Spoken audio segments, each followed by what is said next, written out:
Good morning, class. How are you today? Yeah, I hope all of you spirit and spirit. Yeah. Now we will study. Yeah, but before we study, yeah, let's pray together.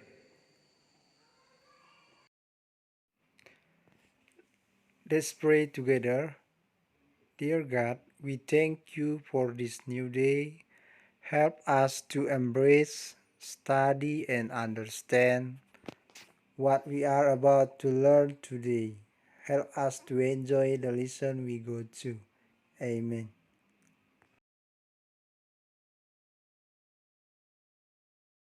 Okay, now we continue our lesson-nya. Nah, di sini mengenai reading yang mana sebelumnya sudah saya lampirkan teks mengenai recount text. Nah, berikut adalah salah satu recount text yang terkait mengenai sejarah atau pada teks tersebut adalah historical recount.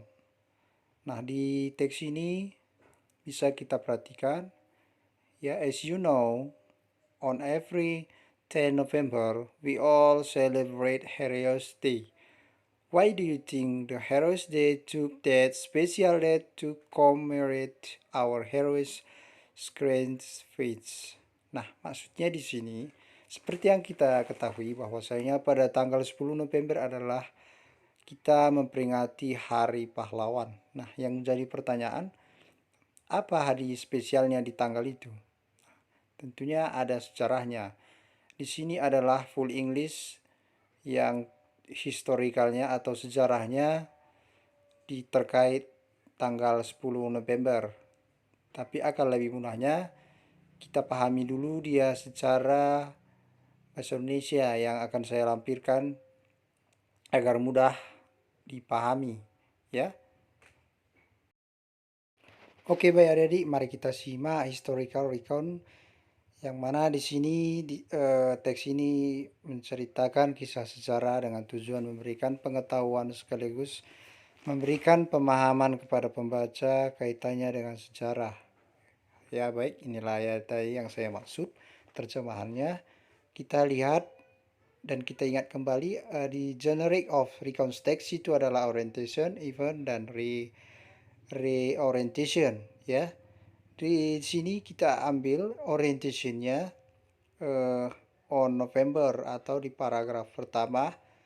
Masih ingat kan, orientation itu adalah paragraf yang menjelaskan latar belakang cerita, menceritakan awal mula terjadinya pertempuran Surabaya yang mana dipimpin oleh Bung Tomo. Nah, inilah dia kita jadikan sebagai orientation pada teks tersebut. Nah, jenis structure yang kedua itu terkait mengenai event.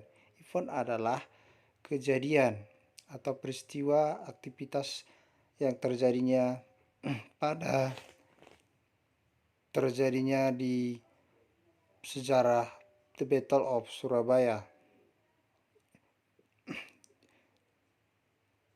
Event ini bisa lebih dari satu, ya, sesuai sejarah yang diceritakan. Oke. Dan di sini bisa diperhatikan event yang kedua, event yang ketiga, dan event yang keempat. Bisa disimak-simak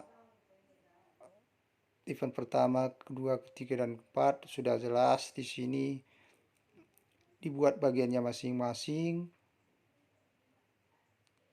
sampai kita ke terakhir generic structure adalah reorientation.